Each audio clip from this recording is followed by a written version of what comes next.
Pochi passi lo dividono dall'Italia. Sale in auto, preso in consegna nei pressi del valico del Brennero dai carabinieri del nucleo investigativo di Vicenza. È Wolfgang Rieck, il camionista tedesco nei cui confronti è stato emesso un ordine di custodia cautelare in carcere dal GIP di Vicenza per il reato di omicidio stradale e omissione di soccorso, accusato di aver travolto e ucciso l'ex campione di ciclismo di Lonigo, Davide Rebellin, il 30 novembre, mentre si allenava lungo la strada regionale a Montebello Vicentino. Lo riferisce il procuratore della Repubblica di Vicenza, Lino Giorgio Bruno. Nei confronti di Rieck era in corso di svolgimento presso l'autorità giudiziaria tedesca il procedimento relativo all'esecuzione del mandato di arresto europeo emesso su richiesta della Procura Vicentina dal GIP del Tribunale.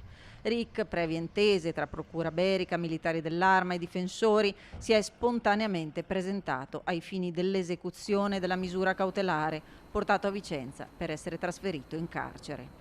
Dramma che ha sconvolto l'intera comunità di Lonigo, in cui vive la famiglia di Davide, che nell'apprendere la notizia ha espresso soddisfazione.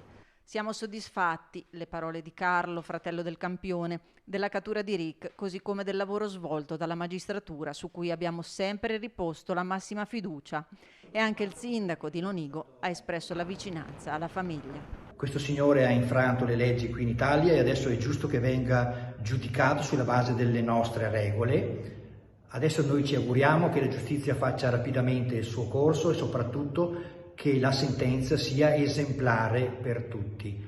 Questa informazione, tra l'altro, arriva proprio a ridosso della intitolazione che noi stiamo per fare a Davide Rebellin. Domenica prossima, 3 settembre, gli intitoleremo la nuova pista ciclabile con un ponte che attraversa il fiume Gua. Noi possiamo adesso veramente dire che Davide Rebellin sarà ricordato per sempre e in modo tangibile nel nostro comune, nella nostra città.